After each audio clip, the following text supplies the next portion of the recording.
Oi pessoal, tudo bem? Vocês devem estar enjoando da minha cara já. Mas essa semana eu vou gravar um vídeo um pouco mais rápido para explicar como vai ser essa primeira avaliação da disciplina que está próximo de chegar e que eu estou anunciando para vocês desde a primeira semana de curso. Então eu preparei uma apresentação rápida aqui, vou dar as explicações de como fazer. Vou mostrar um exemplo do texto que eu criei para vocês observarem como eu quero que vocês façam. E vou dizer as alternativas que a gente tem aí para essa nossa primeira avaliação. Tá certo? Deixa eu abrir a apresentação aqui. Então, como eu disse, são as explicações para a nossa primeira avaliação da disciplina de produção de texto e ensino. Então, como deve ficar o texto Memórias para a avaliação? Vocês já fizeram lá na terceira ou na quarta semana da disciplina, vocês escreveram lá aqueles textinhos de memória que vocês postaram, eu li alguns, ficaram meio bacanas, algumas pessoas reclamaram, eu tenho um recado lá no final para quem reclamou, que falou, eu não tenho nenhuma memória. Então eu tenho um recado lá no final para quem não tem memória de produção de texto, eu vou dizer o que vocês vão fazer. Mas vocês agora tinham aquele texto, algumas pessoas já reescreveram esse texto para melhorar a nota, para o texto ficar mais bacana, e agora a gente vai passar por uma segunda reescrita. Mas essa segunda reescrita é uma reescrita em que você vai pegar essas narrativas que você tem das suas memórias e você vai enxertar ali a teoria do curso que a gente estudou até agora. Você vai pegar todos os textos que a gente estudou, vai ler, todas as videoaulas que eu coloquei aqui você vai assistir. E dessas videoaulas, desses textos, você vai tirar trechos de teoria que vão servir para embasar a análise que você vai fazer. Ou seja, cada narração que você fez de um evento de produção de texto que você vivenciou, você vai ter que analisar. Então, se você disse lá que a sua professora botava uma figurinha no quadro e mandava você escrever o que está acontecendo, você vai ter que analisar à luz das teorias que a gente estudou sobre produção de texto até agora. E aí você vai produzir um texto que vai ficar tipo um texto acadêmico, onde você vai colocar citações dessas pessoas todas que a gente estudou. Então você pode usar o PCN, você pode usar lá a aula de concepções de linguagem, você pode usar o texto da professora Irandé Antunes, você pode usar o texto do professor Clécio Bunzen, você pode usar o texto do professor Rony Farto, que são os textos que a gente estudou até agora. Na verdade eu estou falando você pode, mas você deve utilizar esses textos. São esses textos que vão embasar as análises que vocês vão fazer sobre as narrativas de produção de texto que vocês têm. E é isso que eu estou propondo a vocês. Uma reflexão a partir da sua própria narrativa de como foi suas aulas, como foram, suas aulas de produção de texto e como essas aulas devem ser. O que a gente propõe de melhor a partir de agora? É isso que essa avaliação vai ser. Então o que eu vou mostrar para vocês aqui? Do jeito que eu pedi para vocês, ontem eu sentei e escrevi rapidamente um texto lógico que é um texto experimental só para servir de modelo para vocês. Se eu fosse ser avaliado, eu teria me esmerado um pouco mais. Mas eu sentei e escrevi algumas memórias, se eu não me engano, 3 memórias de produção de texto que eu tenho. Uma de quando eu estava na terceira série, uma de quando eu estava na quinta série e outra quando eu estava na sétima série. Então eu narrei essas 3 experiências de produção de texto. Vou ler para vocês para mostrar. Aí hoje, quando eu cheguei da aula agora à noite, eu sentei, peguei essa minha narrativa, esse meu texto de memórias, peguei as teorias que eu ensinei, que eu estou trabalhando com vocês, e eu reescrevi esse texto analisando cada uma dessas minhas experiências de produção de texto. E é isso que vai ser a avaliação de vocês. A narrativa analisada. É isso que eu estou pedindo que vocês façam. Então eu vou mostrar para vocês aqui o meu... eu já vou explicar. No meu texto está lá, terceira série, quinta série, sétima série. A gente sabe que não é mais assim a nomenclatura. Mas como é um texto de memória, que é um resgate da minha vida, eu preferi manter os termos série, que rola mais identificação com o que eu passei. Por isso que eu mantive terceira série, não botei quarto ano, quinta série não botei sexto ano e sétima série não botei oitavo ano. Eu deixei o termo série por uma questão de identidade. né? Como se trata de memória, de uma narrativa do meu passado, eu preferi manter assim. Então, olha só. Esse aqui, ó, lógico que está pequenininho, mas eu só queria mostrar para a gente observar o tamanho. Esse aqui foi meu primeiro texto das minhas memórias. Deu o quê? 4 parágrafos. Isso para vocês repararem depois como que o texto ampliou. Esse texto, quando eu fiz as minhas análises, ele foi de 1 página para 3 páginas. Né? Então, a minha análise, eu não mudei quase nada do texto. Eu fiz algumas mudanças pontuais hoje, nesse texto aí, e fui aumentando o texto a partir das teorias que eu estudei e que a gente está estudando no curso. Então, é só para mostrar o tamanho. E agora o que eu fiz? Eu fui recortando o texto. Eu vou ler com vocês e é desse jeito que eu quero que vocês façam para poder serem avaliados e para a gente aprender também sobre essa teoria que a gente está estudando. Então, meu texto eu começo assim, ó. O ano era 1989. Tinha 9 anos. Estava na 3ª série. Minha professora da época, tia Beth, entrou de licença maternidade, e foi aí que apareceu uma professora substituta. Lembro que foram 4 meses difíceis, mas acho que mais por saudades da professora licenciada. Foi quando, finalmente, chegou a hora da última aula da professora substituta. Lembro que ela preparou todo o terreno, conversou com a gente em tom de despedida e pegou a vitrolinha da escola. Me respeitem porque eu sou dessa época. E colocou uma música instrumental para tocar. Estávamos todos calados, olhando para frente. Foi quando a substituta foi ao quadro e, usando o giz, escreveu: a substituta e eu. Em seguida, disse para escrevermos um texto que contasse como havia sido a vivência com ela durante aqueles meses. Era para contar uma história de quê? Ficou difícil. Todo mundo na sala com aquela cara de não estou entendendo nada. E foi então que a professora resolveu mostrar um modelo, lendo o texto que uma das alunas de outra 3ª série havia escrito, e disse: é desse jeito que eu quero que vocês escrevam. E assim foi feito. Não lembro nada do que escrevi naquele dia, mas sei que o texto ficou lá no meu caderno. Ninguém leu, nem a substituta, nem a titular. Aí continua. Os anos passaram. E outra lembrança que eu tenho foi quando eu estava na 5ª série.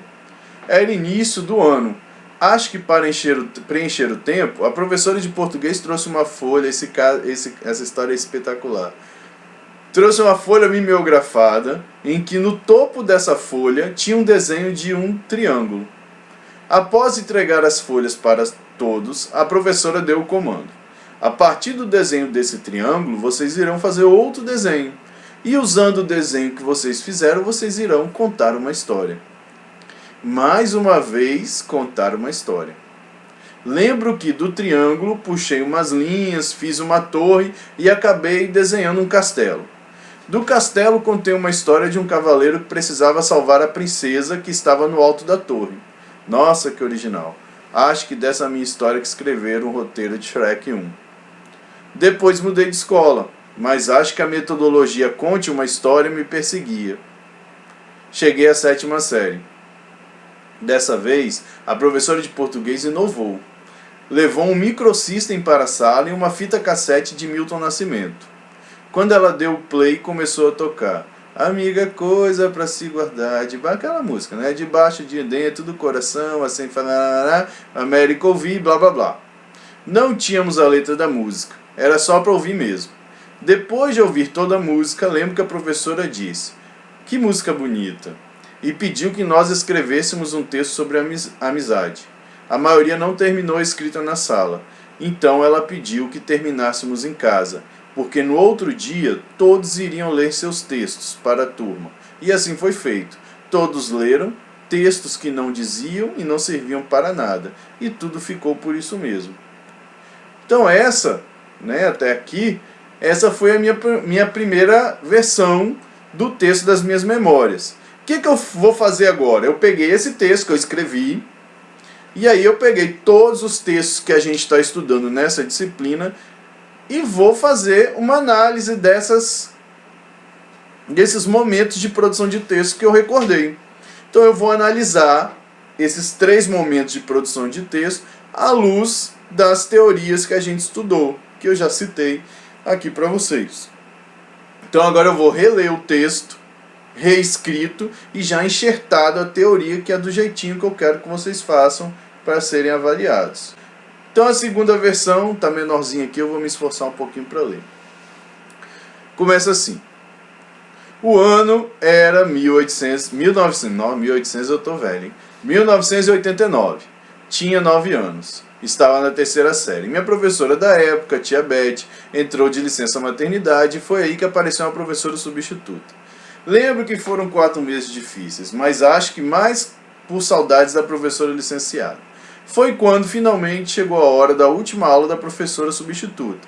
Lembro que ela preparou todo o terreno, conversou com a gente em tom de despedida e pegou a vitrolinha da escola, me respeitem que sou dessa época, e colocou uma música instrumental para tocar. Estávamos todos calados, olhando para frente, quando a substituta foi ao quadro e usando o giz escreveu: a substituta e eu. E em seguida disse para escrevermos um texto que contasse como havia sido a vivência com ela durante aqueles meses. Notem que esse primeiro parágrafo está igual, né? O segundo também. Ó. Era para contar uma história de quê? Ficou difícil. Todo mundo na sala com aquela cara de que não estou entendendo nada. E foi então que a professora resolveu mostrar um modelo, lendo o texto que uma das alunas da outra terceira série havia escrito e disse: é desse jeito que eu quero que vocês escrevam. E assim foi feito. Não lembro nada do que escrevi naquele dia, mas sei que o texto ficou lá no meu caderno. Ninguém leu, nem a substituta, nem a titular. Então aqui eu mantive o mesmo texto que estava lá no primeiro. Aí eu começo a fazer a minha análise dessa situação. Ó. Esse tipo de prática na atualidade é altamente criticada. Penso que essa maneira de trabalhar com texto em sala de aula se encaixa com o que Bunsen, que é o Clécio Bunsen, que a gente leu o texto lá da Era da Composição à Era do Gênero, tem a videoaula e tem o texto na sala. Então se encaixa com o que Bunsen, em 2006, chamou de pedagogia da exploração temática, quando a escrita escolar era feita basicamente para exploração de temas. O que, segundo o autor, seria, aí eu peguei uma citação lá do artigo do Clécio Bunsen. Então, para ele, essa pedagogia da exploração temática seria uma prática de ensino e de avaliação da escolarização que raramente considera a natureza dialógica e interativa da própria linguagem e que praticamente anula a subjetividade necessária a toda a autoria. E aí eu botei a referência da onde eu tirei lá, da página 148, que é uma citação, né? O apud ali quer dizer que é uma citação de Pocente que o Bunsen faz no texto dele. Então eu trouxe isso aqui para dialogar com o meu texto.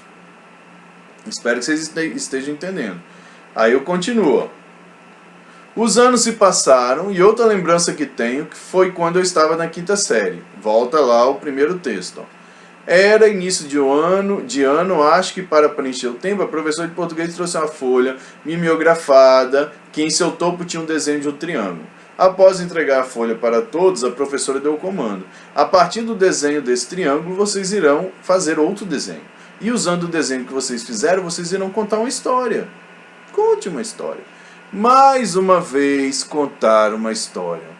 Lembro que do triângulo puxei linhas, fiz uma torre e acabei desenhando o castelo. Do castelo contei uma história de um cavaleiro que precisava salvar a princesa que estava no alto da torre. Nossa, que original. Acho que dessa minha história que escreveram o roteiro Shrek 1. Ah, eu acertei o nome Shrek, que no outro tá errado, se vocês olharem. Olha a reescrita fazendo o poder aí. Beleza, botei o caso igual tá lá. Agora eu vou analisar esse caso. Ó. Mais uma vez escrevemos um texto que ficou somente no caderno. Sem nenhuma correção, sem nenhum propósito, sem nenhuma leitura. Um emaranhado de frases e palavras abandonadas em linhas de um caderno. Nossa, que poético. Essa forma de escrita na escola era muito comum. Uma escrita sem diálogo, sem previsão de um interlocutor. Para Antunes, que é o outro texto que a gente leu, explorando a escrita, né? Para Antunes, 2003, escrever sem saber para quem é logo de saída, escrever sem saber para quem é logo de saída uma tarefa difícil, dolorosa e, por fim, uma tarefa ineficaz, pois falta a referência do outro a quem todo o texto deve adequar-se. Como saber se dissemos de mais ou de menos? Como avaliar se fomos precisos, se fomos relevantes, se dissemos com a palavra certa aquilo que tínhamos a dizer, Sem o outro, do outro lado da linha, não há linguagem. Pode haver treinamento mecânico e aleatório de emitir sinais, que era o que estava acontecendo. Conte uma história para ninguém, conte uma história para o seu caderno. Né? Então, estou analisando aí. Aqui eu boto a página, né, da onde eu tirei lá do artigo. Essa mesma autora continua a análise dessa situação. Essa mesma autora afirma que a produção de texto na escola deve ser encarada como um processo que prevê algumas etapas. Desse modo, produzir um texto escrito não é uma tarefa que implica apenas o ato de escrever, como até então estava sendo feito aí. Não começa, portanto, quando tomamos nas mãos papel e lápis. Supõe, ao contrário, várias etapas interdependentes e intercomplementares, que vão desde o planejamento, passando pela escrita, até o momento posterior da revisão e da reescrita. Citei lá, Antunes, 2003, página 54. Os casos, continuo analisando, os casos aqui relatados nos mostram que a prática de escrita nessa época se baseava em produções de textos estanques, sem propósito. Não tínhamos essa visão de processo, nem se falava em gêneros textuais. As aulas eram para narrar, contar histórias. A nossa escrita ficava presa no caderno, sem nenhuma utilidade prática e ou social. Pereira, que é o Rony Farto Pereira, que é o texto dessa última aula nossa, Pereira 2006, defende que a produção de textos na escola não deve ser encarada como um procedimento único e global, como são esses dois exemplos que eu citei para vocês. É um procedimento único. Escreva, pronto, acabou. Mas sim, a produção de texto deve ser embasada em situações de produção que envolvam práticas sociais, pois assim, a entrada do texto em sala de aula se daria de modo mais objetivo e realístico, em vez de dissertar sobre um tema qualquer, artificialmente. Os alunos se dedicariam, por exemplo, a escrever textos específicos, como uma notícia de acontecimentos ocorridos na escola, um ofício solicitando a cessão da quadra de esportes para uma atividade qualquer, um abaixo-assinado dirigido à prefeitura da cidade, pedindo providências a respeito da deficiente iluminação pública do bairro, etc. Então, Pereira, 2006, página 79. Então, analisei esse caso. Aí vem, continuando aí a análise. O trabalho com produção de textos, focando nesse parâmetro, faria com que os alunos se colocassem na posição de autores de seus textos, e ainda daria sentido para a escrita. Pois, observando as práticas ou problemas sociais de sua comunidade, o aluno produziria textos que realmente circulam na sociedade, fazendo com que o professor trabalhe com gêneros textuais diversificados, contemplando o que, aí eu trago aqui o PCN, o que o PCN diz, contemplando o que diz o PCN de língua portuguesa, quando orienta que o trabalho com o texto na escola deve primar pela maior diversidade de gêneros possíveis. Mas penso que a maior vantagem do trabalho com produção de textos a partir da observação de práticas sociais seria a conexão entre a linguagem e a vida cotidiana, o que faria com que nosso aluno perceba, ou percebesse, acho que ficaria melhor, né? O que faria com que nosso aluno percebesse a ligação entre a aula de língua portuguesa e a vida. Oh, que análise bonita, né? Ficou bonito isso. Depois de aí, volto lá ao meu texto original. Mais um trecho igualzinho está lá no texto. Eu venho analisando os dois casos que eu já tinha mencionado. Agora eu vou pegar o terceiro caso e vou analisar. Ó. Depois mudei de escola, mas acho que a metodologia Conte uma História me perseguia. Cheguei à 7ª série.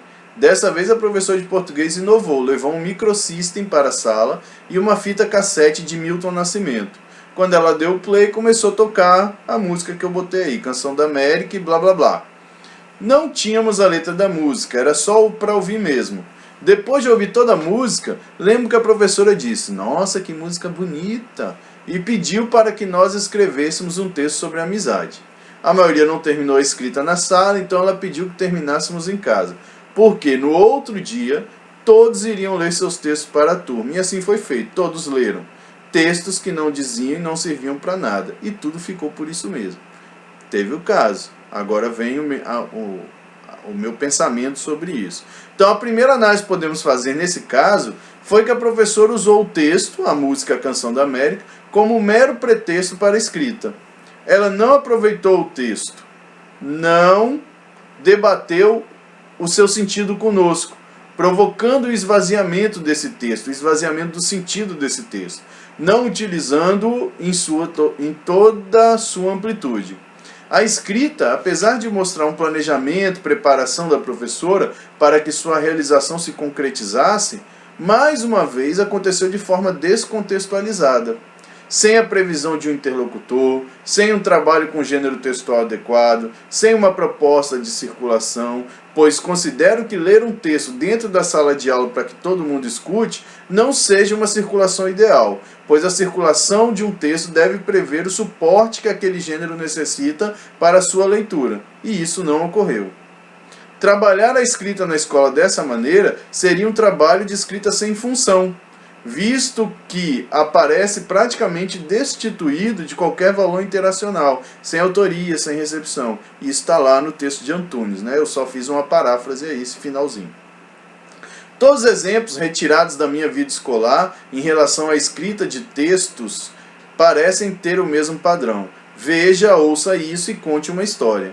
Era o que fazíamos na escola, contar histórias. Histórias aleatórias, sem leitor e sem nenhum propósito comunicativo. A produção de texto na escola, então, era baseada em uma escrita uniforme, que desconsidera o outro, que não tem o que dizer. Correspondia a uma escrita sem função, artificial, mecânica, inexpressiva, descontextualizada, convertida em puro treino e exercício escolar, que não estimula nem fascina ninguém, pois se esgota nos reduzidos limites das próprias paredes escolares.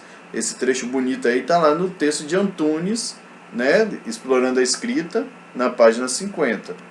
E aí, terminando, ó, é preciso urgentemente reverter esse quadro. A formação de novos professores deve focar em estudos e práticas que reforçam o percurso de escrita... A formação de novos professores deve focar em estudos e práticas que refaçam o percurso de escrita dos alunos que hoje frequentam a educação básica. Para isso, encarar a escrita como um processo é fundamental, favorecendo na escola a produção de uma escrita funcional, com sentido, com interlocutor, um texto que será lido por muitos, enfim, um texto com vida. E aí eu encerro o meu texto, eu resgato essas minhas memórias e faço a análise de um por um. E aí vocês também têm que fazer isso que está aqui, ó. Está aqui no canto aqui, ó. Colocar a bibliografia que você utilizou. Pega a citação lá, faz a referenciação de cada texto que você vai usar para citar. Tente utilizar o máximo de texto da disciplina que você conseguir. Não fique em um texto só, tá? Depois, ó, uma dica que eu vou dar. Releia a sua memória que você escreveu, fixe bem quais foram os casos de produção de texto que você citou, e aí depois assista as videoaulas, faça anotações do que dá para citar, o que encaixa, o que dá para você usar para fazer a sua análise, e aí escreve um texto bonito igual esse que eu fiz aí. Muito bonito, ficou lindo, né? Mas foi um texto que eu fiz assim, de bate-pronto agora, depois que eu cheguei do trabalho, para poder gravar o vídeo e já deixar na sala para vocês já irem se preparando, tá? Então espero que vocês tenham entendido como é que vai ser a avaliação. Se tiver dúvida é só você colocar na sala que eu vou tirando. Agora, e quem não lembrou? Porque tem gente que falou que não consegue lembrar de nenhuma memória de produção de texto. Teve gente que reclamou, foi lá na sala, né? Até... Enfim, né? Não vou contar essa história aqui não, mas teve uma história chata que aconteceu. Mas aí, como eu disse, eu estava pensando e eu cheguei a uma conclusão. Então, quem não lembrou de nenhuma memória, como é que vai fazer essa avaliação? Prestem atenção que está aqui a dica, ó. Então, quem porventura não se recorda de nenhuma aventura com a escrita durante a sua vida escolar, vai fazer o quê? Você vai escrever um texto narrando a ausência de produção de texto na sua vida escolar. Então você vai dizer lá que você não lembra de ter produzido textos, né? Ou que as experiências que você teve de produção de texto não foram tão significativas a ponto de você ter uma memória. Não sei, você vai escrever um texto dizendo que não aconteceu para você. Nem parece que você um dia escreveu algum texto na sua vida escolar. Tem que colocar mais ou menos isso no texto. E aí que vem a sua análise.